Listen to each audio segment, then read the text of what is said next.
ঢাকা ময়মনসিংহ মহাসড়ক দেশের সবচেয়ে পুরনো জাতীয় মহাসড়কগুলোর একটি। কাগজ কলমে এমন সব মহাসড়কের মালিক সড়ক ও জনপদ অধিদপ্তর। কিন্তু উত্তরার আজমপুর এলাকার এই মহাসড়কটির একটি অংশ মালিকানা দাবি করছেন একজন ব্যক্তি। আপনারা শুনে আরও আশ্চর্য হবেন যে সেই ব্যক্তি এই জমিটি বিক্রি করে দিয়েছেন রেজিস্ট্রি করে। আপনারা ভাবছেন ক্রেতা ঠকেছে? না, তিনি ঠকেননি। তিনি এই জমির খতিয়ান দেখিয়ে ব্যাংক থেকে তুলে নিয়েছেন 15 কোটি টাকা। গত 9 বছর ধরে ব্যাংক তার পেছনে ঘুরছে, তিনি কোনো টাকাও শোধ করেননি।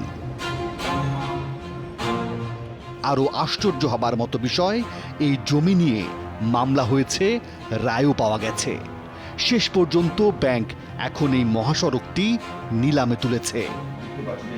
এমন তুঘলকি কাণ্ড দেখে খোদ ভূমিমন্ত্রীও তাজ্জব বনে গেছেন। এটা আসলে একটা মারাত্মক একটা বিষয়। এটা কিভাবে সম্ভব আমার মাথায় আসছে না। আসলে একটা মহাসড়ক কিভাবে একটা ব্যক্তির নামে হতে পারে। কি ভাবছেন, কিভাবে এটা সম্ভব হলো? খোদ ভূমিমন্ত্রীর মাথায় যেটা ঢুকছে না সেটা ঘটল কি করে? এবারের পর্বে টিম 360 ডিগ্রি সেটাই অনুসন্ধান করেছে। আর এই অনুসন্ধান করতে গিয়ে আমাদেরকে শত শত নথিপত্র ঘাঁটতে হয়েছে, বুঝতে হয়েছে। আমাদের ছুটতে হয়েছে ভূমি অফিস থেকে শুরু করে মন্ত্রণালয় পর্যন্ত। এই অনুসন্ধানে আমরা প্রকৃত অপরাধীদেরকে চিহ্নিত করে ক্যামেরার সামনে হাজির করেছি মাত্র। জটিল এই অনুসন্ধানটাকে একটু সহজ করে বুঝতে হলে প্রথমেই পরিচিত হতে হবে 3টি চরিত্রের সাথে, যে 3 চরিত্রের কাছে আমরা অনুসন্ধানের স্বার্থে বারবার ফিরে যাব। আবুল হোসেন, কাগজ কলমে যিনি মহাসড়কের মালিক। একবার নয়, দুবার সেই মহাসড়কটি বিক্রি করে দিয়েছেন তিনি। গোলাম ফারুক, যিনি মহাসড়কটি কিনেছেন, তারপর সেই মহাসড়ক ব্যাংকে বন্ধক রেখে 15 কোটি টাকা ঋণ নিয়েছেন। জামির আলী, মহাসড়কের জায়গা বুঝে না পেয়ে যার জমির উপর একটি সাইনবোর্ড টাঙিয়ে দিয়েছে বেসরকারি ব্যাংক। আমরা অনুসন্ধান শুরু করতে চাই ব্যাংকের এই সাইনবোর্ড ধরে। এই সাইনবোর্ডটি যে জমির উপর ঝুলছে সেটি একসময় জামির আলী মার্কেট নামে পরিচিত ছিল। এখন সেটি উত্তরা নিউ মার্কেট। 1 বছর হলো এই সাইনবোর্ড লাগানোর। এই জমির মালিকানা দাবি করা জামির আলীকে আমরা খুঁজে বের করি। পেশায় তিনি একজন ব্যবসায়ী। এই জমির মালিক আমি, এই মার্কেটের মালিক আমি। যার নাম জামির আলী মার্কেট। বহুত আগে থেকে 20-32 বছর এসেছে মার্কেট। এখানে একটা ব্যাংক একটা বুয়া জমি কিনা তাদের জমি রাস্তায় চলে গেছে এবং 8টা দাগ গেছে উত্তর দিকে। এখানে তাদের জমি নাই, তারা ভিতরে লাগাইছে সাইনবোর্ডে আমার জমির উপর। জামির আলীর কথা কতটুকু সত্য? ব্যাংক কেন এমন করবে? ঘটনার সত্যতা জানতে আমরা মতিঝিলে হাজির। সোশ্যাল ইসলামী ব্যাংকের প্রিন্সিপাল শাখা এটি। এখান থেকে জমি অর্থাৎ মহাসড়ক বন্ধক রেখে ঋণ নেওয়া হয়। সেই ঋণের পরিমাণ কম নয়, 15 কোটি টাকা। ঋণের এই ঘটনাটি ব্যাংকের কারোরই অজানা নয়, কিন্তু কেউ মুখ খুলতে চান না।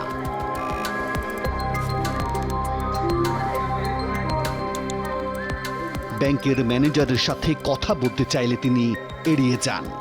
তবে ব্যাংক ঘুরে বেশ কিছু গুরুত্বপূর্ণ তথ্য পায় টিম 360 ডিগ্রি।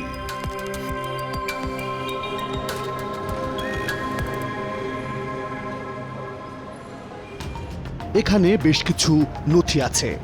নথি বলছে জামির আলী নন, ঋণ নিয়েছেন গোলাম ফারুক নামের এক ব্যক্তি।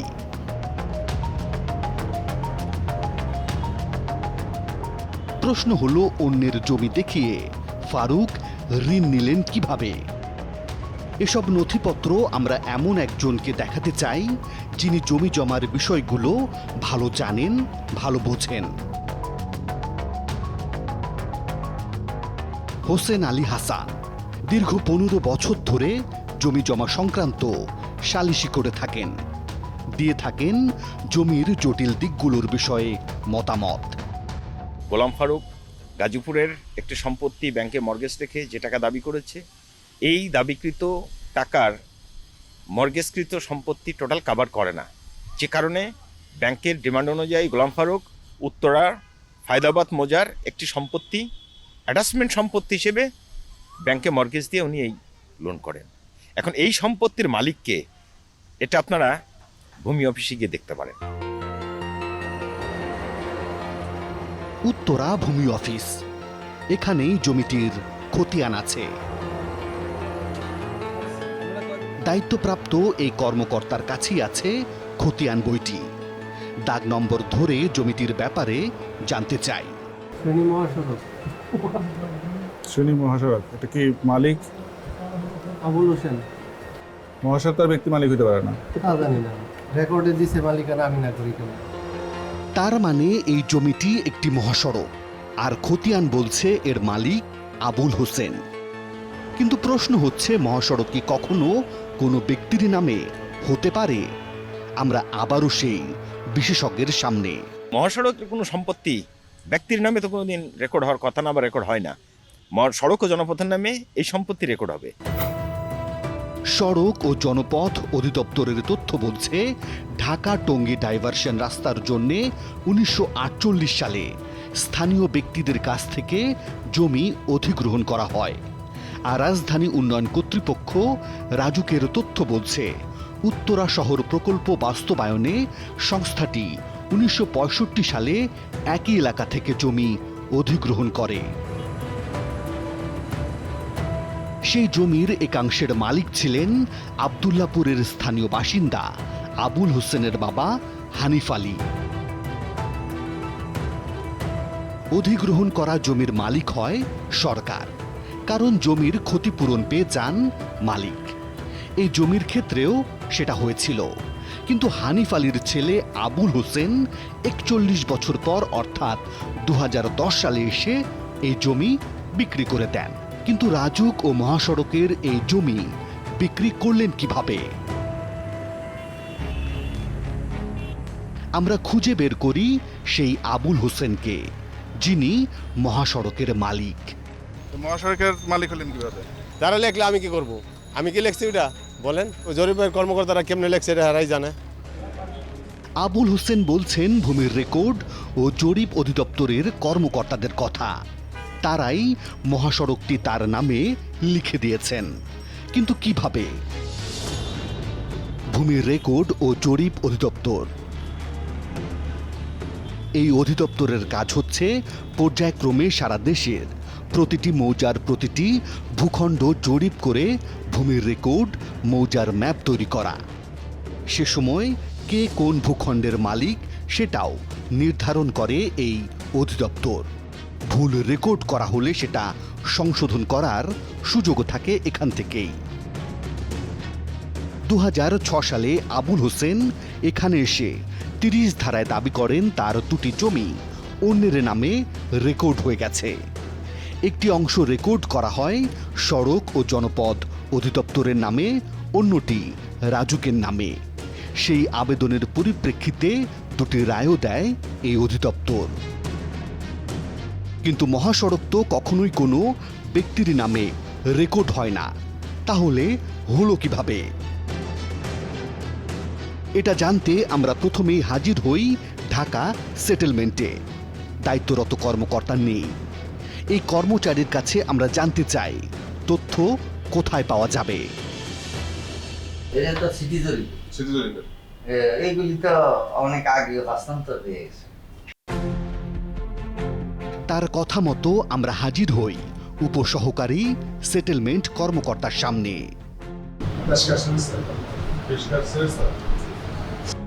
এবার আমরা অধিদপ্তরের আইন শাখায়। এই কর্মকর্তা আমাদের নিয়ে গেলেন আরেক উপসহকারী সেটেলমেন্ট কর্মকর্তার কাছে। নথি দেখে আমাদের মতো এই কর্মকর্তার মনেও অনেক প্রশ্ন দেখা দেয়। এটা কিন্তু ব্যক্তি মালিকানা যত কিছু থাকবে, এটা রেকর্ডার না কথা না, মানে সে জিনিসটাই এখন এটা কিভাবে হইলো সেজন্য আপনাকে আর এস নকশাটা আর এই হাল নকশাটা উঠাইতে হবে, আপনাকে 3টা নকশা উঠাইতে হবে। তার কথার সূত্র ধরে আমরা উত্তরার ফয়দাবাদ মৌজার 3টি নকশা অর্থাৎ ম্যাপের জন্য আবেদন করি।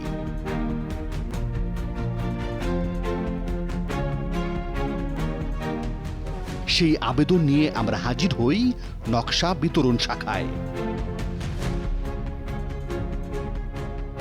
হাতে চলে আসে সেই কাঙ্ক্ষিত 3টি নকশা। এগুলো নিয়ে আমরা আবারও হাজির হই উপসহকারী সেটেলমেন্ট কর্মকর্তা হাসান রাজা শিকদারের সামনে। খুব মনোযোগ দিয়ে নকশাটি তিনি দেখতে থাকলেন। এবার তিনি আরো অবাক হলেন।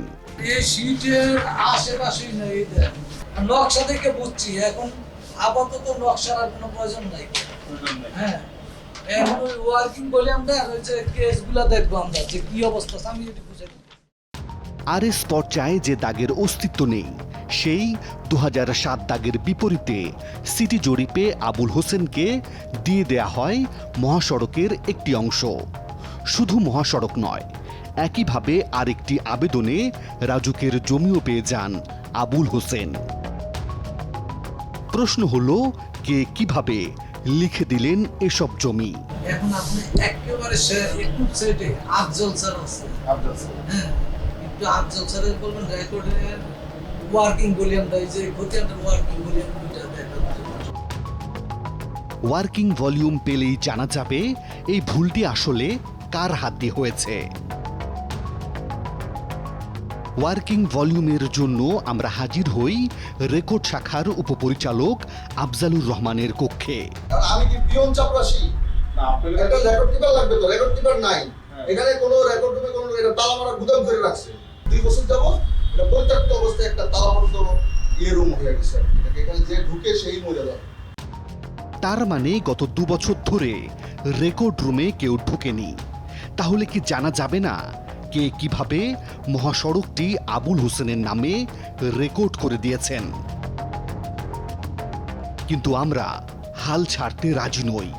আমরা হাজির হই ভূমি রেকর্ড ও জরিপ অধিদপ্তরের মহাপরিচালকের দফতরে। এই দফতর থেকেই আমাদের যোগাযোগ করতে বলা হলো ঢাকা সেটেলমেন্ট কর্মকর্তার সাথে। সেটেলমেন্ট কর্মকর্তা মুমিনুর রশিদের পরামর্শে আমরা তথ্য চেয়ে একটি আবেদন করি। সেই আবেদনটি নিয়ে আমরা হাজির হই রেকর্ড রুমের দায়িত্বে থাকা কর্মকর্তা নজরুল ইসলামের সামনে। আমাদের সামনে চলে আসে সেই ওয়ার্কিং ভলিউম। আমরা এই রেকর্ড রুম থেকে 2টি রায়ের কপি পেয়েছি। শুনানির সময় সড়ক ও জনপথ অধিদপ্তর এবং রাজুকের পক্ষ থেকে কেউ হাজির না হওয়ায় রায় 2টি চলে যায় আবুল হোসেনের পক্ষে। অর্থাৎ রাজুকের 2টি প্লট এবং মহাসড়কের একটি অংশ লিখে দেওয়া হয় আবুল হোসেনের নামে। সমস্ত কাগজ দেখে এবার অবাক হলেন ঢাকা সেটেলমেন্ট কর্মকর্তাও। বেরিয়ে আসে সেই কর্মকর্তার নাম যিনি আবুল হোসেনের নামে মহাসড়কের একটি অংশ এবং রাজুকের জমি রেকর্ড করে দিয়েছেন। 2006 সালে জনাব আলহাজ ইউনুস আলী নাম করে সহকারী সেটেলমেন্ট অফিসারের 91,412 নম্বর আপিল কেসের মাধ্যমে এই জমিটা ব্যক্তি নামে মালিকানার ভিত্তিতে রেকর্ড দিয়েছেন। অবসরে চলে যাওয়া হাজী ইউনুস আলী ছিলেন সহকারী সেটেলমেন্ট কর্মকর্তা। শুধু মহাসড়ক নয়, আরও অনেক কুকীর্তির নায়ক ছিলেন এই ইউনুস আলী। এই অফিসারের নামে যখনই কথা বলে তখনই শুনি যে সে তার নাম সে নাকি তার দ্বারা নাকি সব পসিবল। আমাদের অনুসন্ধানী তথ্য দেখে নড়ে চড়ে বসে ভূমি রেকর্ড ও জরিপ অধিদপ্তরও। আমরা এটা ইনকোয়ারিতে দিয়েছি। ইনকোয়ারির রিপোর্ট পাওয়ার পরে যদি যিনি রেকর্ড দিয়েছেন তার বিরুদ্ধে যদি দোষ তিনি যদি অন্যায় করে থাকেন তাহলে দুদকের মামলা করার জন্য ডিসি স্যার নির্দেশনা দিয়েছেন। বিভাগীয় তদন্তে দোষী সাব্যস্ত হলে দুর্নীতি দমন কমিশন দুদকে মামলা হবে সেই সহকারী সেটেলমেন্ট কর্মকর্তা ইউনুস আলীর বিরুদ্ধে। কিন্তু মহাসড়কের মালিকানার কি হবে? কারণ গত 15 বছর ধরে তো সেটা আবুল হোসেনের নামে, তিনি আবার সেটা বিক্রিও করেছেন। এখন প্রশ্ন হলো, এই মহাসড়ক বিক্রি হলো কিভাবে, আর কিনলই বা কে? আর এই মহাসড়ক কেনাবেচার মাঝে সরকারি দপ্তরগুলো কি চোখ বন্ধ করেছিল? ফিরছি একটা বিরতির পর।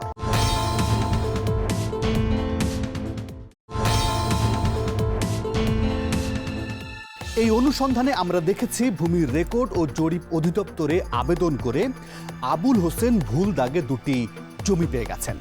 একটি মহাসড়কের অংশ, অন্যটি রাজুকের জমি। 5 বছর পর তিনি আবার সেই জমিগুলো বিক্রিও করে দিয়েছেন। এখন সরকারি স্বার্থ থাকলে এসব জমির দলিল রেজিস্ট্রি হবার কথা নয়, আর মহাসড়ক তো একেবারেই নয়। এখন প্রশ্ন হলো, এত কড়াকড়ি আইন থাকার পরেও কি করে আবুল হোসেন এসব জমি বিক্রি করে দিলেন? আমাদের ক্যামেরার সামনে আবুল হোসেন। এই মহাসড়কটা আবার বিক্রিও করে দিচ্ছেন? হ্যাঁ, এটা ওনার সাথে বিক্রি না, এটা জাস্ট একটা পাওয়ার করা হয়েছে আর কি। পাওয়ার দিচ্ছেন কেন তাহলে? বিক্রির জন্য ক্ষমতা দিচ্ছেন? না, বিক্রি উনি আমার সাথে চিটারি করছে। কে এটা? কে এটা? ওই গোলাম ফারুক। আবুল হোসেন যদি জমিটি বিক্রি না করেন, তাহলে গোলাম ফারুক জমির মালিক হলেন কিভাবে? জানা যাবে রেজিস্ট্রারের কার্যালয় থেকে। আমরা হাজির হই তেজগাঁওয়ে রেজিস্ট্রার কমপ্লেক্সে। পুরনো দলিল দস্তাবেজ ঘেটে বের করি কয়েকটি নথি। আমাদের হাতে দুটি দলিল। একটিতে দেখা যাচ্ছে 2010 সালে গোলাম ফারুকের স্ত্রী শাহেদা আক্তার শিপার নামে জমিটির পাওয়ার অফ অ্যাটর্নি অর্থাৎ আমুক্তার করে দেন আবুল হোসেন। এর ঠিক একদিন পরই শিপা জমিটি হস্তান্তর করে দেন তার স্বামী গোলাম ফারুকের নামে, যে দলিল দেখিয়ে গোলাম ফারুক ব্যাংক থেকে ঋণ নিয়েছিলেন। এই দলিলে থাকা ঠিকানা অনুযায়ী আমরা গোলাম ফারুককে খুঁজতে হাজির হই উত্তরার 5 নম্বর সেক্টরে, কিন্তু এই ঠিকানায় তিনি কোনোদিনই ছিলেন না। যোগাযোগের চেষ্টা করা হয় মোবাইল টেলিফোনে। পরশুদিন আপনার সাথে আমি কথা বলবো বিষয়টা নিয়ে। এর 10 দিন পর সময় দিলেন উত্তরার একটি রেস্টুরেন্টে।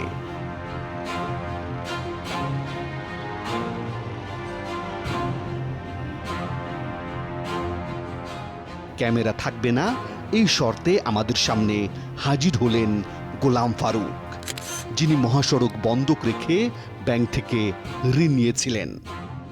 কথা বলতে বলতে তিনি এবার নিজেকে ভুক্তভোগী বলে দাবি করলেন। বিশ্বাস যদি করে আমি দলিল কি, আমি ওই যে কাগজপত্র এগুলো খাজনা কি এটাও বুঝতাম। আমাকে বলে নাই গ্যাজেট যেটা হয়েছে, আমাকে বলে না। আমার লয়ার বলছে কাগজপত্র স্বচ্ছ, কোথাও কিছু নাই, কিন্তু এটা যদি আপনি হাইড করেন কোনো ধরার উপায় আছে? সেই জন্য আমি বলছি আপনার প্রতারণা শিকার হয়েছে। যদি ক্যান্সেল হয়ে যায় তাহলে বল মুঝে প্রতারণার শিকার। ব্যাংক তো এটা দেখবে। ব্যাংকে তো আমি মর্গেজ দিই নাই। কি দিছেন এটাতে?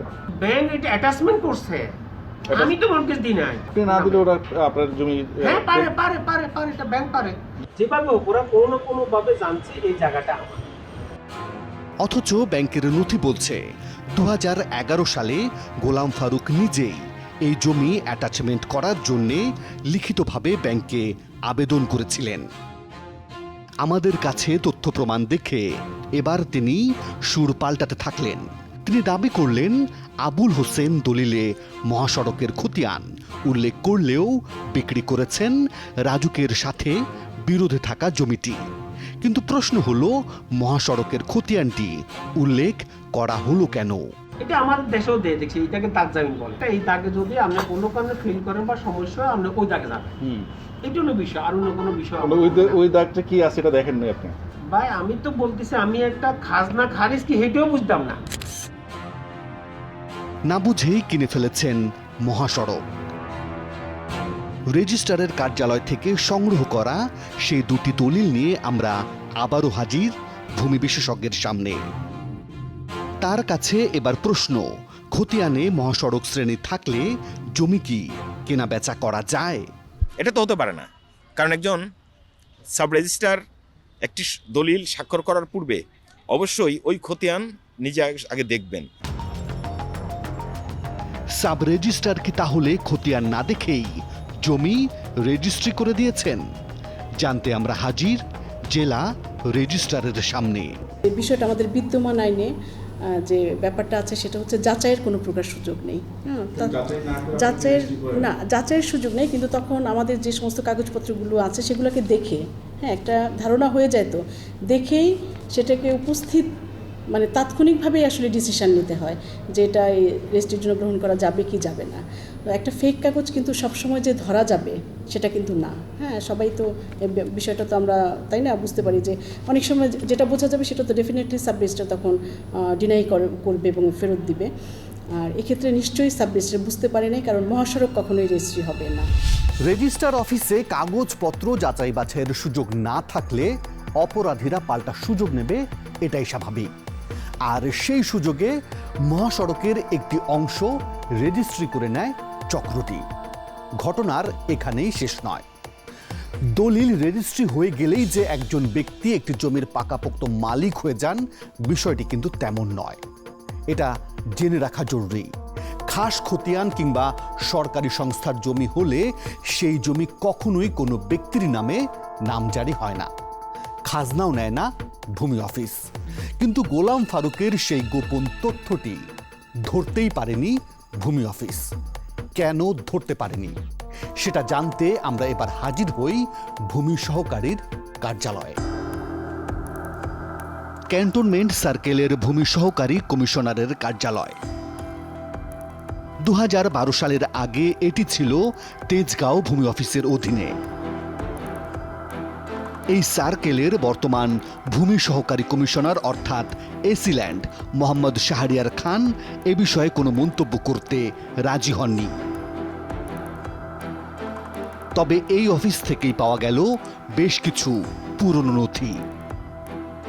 নথিতে দেখা যাচ্ছে আরএস রেকর্ডে অস্তিত্বহীন 2007 নম্বর দাগের বিপরীতে সিটি জরিপে 10,537 নম্বর দাগ বসিয়ে গোলাম ফারুক নিজের নামে মিউটেশন অর্থাৎ নাম জারির জন্য আবেদন করেছিলেন, কিন্তু সেটি যাচাই বাছাই না করেই নাম জারি করে দেন তৎকালীন এসিল্যান্ড SM শফিক। বিষয়টি আরও ভালোভাবে বুঝতে আমরা এই নথি নিয়ে আবারও হাজির হই সেই ভূমি বিশেষজ্ঞের সামনে। কোন অস্তিত্বহীন দাগের উপরে কোনোদিন খারিজ হতে পারে না, কিন্তু এই কাগজে দেখলাম অস্তিত্বহীন দাগ 2007, তার উপরে একটা এসিল্যান্ড একটা খারিজ দিয়েছিল। সেই এসিল্যান্ড SM শফিক এখন মুন্সিগঞ্জ জেলা প্রশাসকের কার্যালয়ে কর্মরত আছেন স্থানীয় সরকার শাখার উপপরিচালক হিসেবে। তার সাথে কথা হয় মোবাইল টেলিফোনে। আপনারা কি সার্ভে করে তারপরে নামজারি এটা করেন না? হ্যাঁ, রিপোর্ট আসে তহসিল অফিস থেকে, রিপোর্ট আসে তারপরে করতে হয়। ওই দাগের কোনো অস্তিত্বই নাই, দিলেন কিভাবে আসলে এটা? দাগ নাম্বারের জন্য সার্ভেয়ার থাকে, আমাদের যে কানুনগো সাহেব থাকে, একাধিক ধাপ হয়ে তারপরে আসে। কিন্তু এটা তো আপনারা দেখে তারপরে আপনারা সিগনেচার করবেন না, ভলিউম বই দেখে? তো হ্যাঁ, অনেক সময় কাজ করতে গেলে তো অনেক বড়ই থাকে, যদি ভুল হয় সেক্ষেত্রে আবার সেটা বাতিলের এখতিয়ার আছে। বেশ কয়েকটি ধাপ পেরিয়ে ফাইল এসেছিল তার হাতে, তবে সবকিছু যাচাই বাছাই করার দায়িত্ব ছিল তৎকালীন ভূমি সহকারী কর্মকর্তা জামাল উদ্দিনের। তিনি এখন অবসরে। তার সাথেও কথা হয় মোবাইল টেলিফোনে। জানতে চাই ভুল তথ্য দিয়ে নামজারি করলেন কিভাবে। কিভাবে করছি এটা তো এখন বলতে পারবো না। কিন্তু আপনারা তো একটা ভুল করছেন আর কি, বড় ধরনের ভুল তো হইতে পারে, হাজার হাজার কাজের মধ্যে। সব নথি নিয়ে আমরা হাজির হই ভূমি মন্ত্রণালয়ে। অস্তিত্বহীন একটি দাগ নম্বর বসিয়ে গোলাম ফারুকের নামে যে মিউটেশন অর্থাৎ নাম জারি করে দেয়া হয়, সেই নথি দেখে অবাক খোদ ভূমিমন্ত্রীও। ওই সময় যে এসিল্যান্ড ছিল সে কোনোভাবে দায়ী এড়াতে পারবে না। শুধু তাই না, ওখানে তার পুরো টিমটা আমি মনে করি ইনভলভ। দায় স্বীকার করে নেন সহকারী ভূমি কর্মকর্তা জামাল উদ্দিন। তার এই দায় স্বীকারের ফলে তদন্তে নামে এসিল্যান্ড অফিস। বেরিয়ে আসে তথ্য গোপনের বিষয়টি, বাতিল করে দেয়া হয় গোলাম ফারুকের নামজারি। কিন্তু ততদিনে এই কাগজ দেখিয়ে ব্যাংক থেকে 15 কোটি টাকা ঋণ নিয়ে নেন গোলাম ফারুক। এখন প্রশ্ন হলো যে খতিয়ানে স্পষ্টভাবে মহাসড়ক লেখা আছে, সেই খতিয়ান দেখে ব্যাংক কিভাবে এতগুলো টাকা ঋণ দিল জানাবো, তবে আরো একটা বিরতির পর।